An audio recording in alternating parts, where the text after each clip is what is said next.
তোমাকে আমি চোখ বেঁধে দেবো, আর তারপর যদি তুমি আমাকে ধরতে পারো তখন 2,000 টাকা মাফ করে দেবো। আচ্ছা ঠিক আছে বাবা।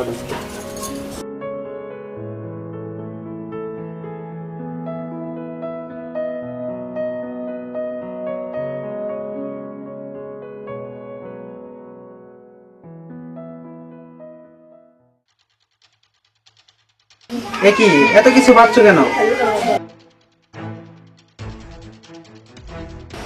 এই ওর চোখের বাঁধনটা খুলে দে। বাবু তুমি দেখছো কি? এটাই আমি। আরে আমি তো সাদার চাচা। আরে বাবু আগে যা দেখেছো সব আমার অভিনয়।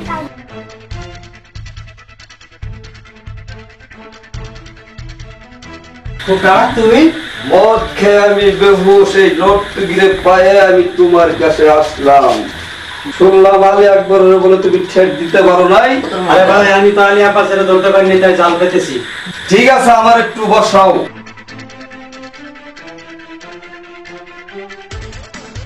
এই মেয়ে তুমি তোমার বাসায় চলে যাও। আচ্ছা ঠিক আছে। তোর দাদা আমার নিষ্পাপ ছেলেকে মেরে ফেলেছে। আমার ছেলে কাদের তোকে কি করেছিল? নিষ্পাপ ছেলেকে মেরে ফেলেছ।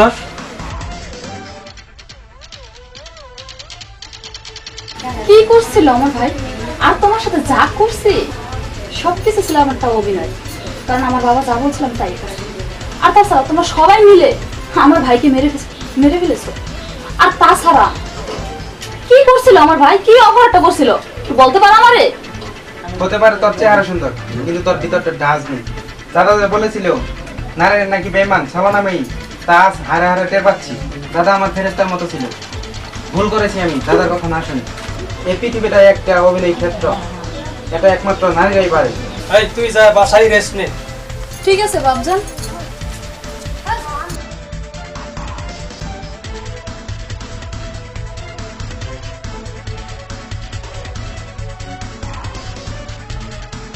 তোকে মেরে আমি আলী আব্বাসের যা সম্পদ আছে সব আমি একাই ভোগ করে নেব। এই শহরে এই দেশের বস হব আমি। রাত্রে একে আমি খালাস করে দেব। এই আমার আস্তানায় নিয়ে যাও কে। মনে খুব আনন্দ পাচ্ছি এখন। বাবা মারামারি কি তাহলে আজকে হব না? আমার মারামারি দেখতে খুব ইচ্ছা করতেছে আমার না বাবা। মারামারি দেখা খুব শখ আমার। নিয়ে যাই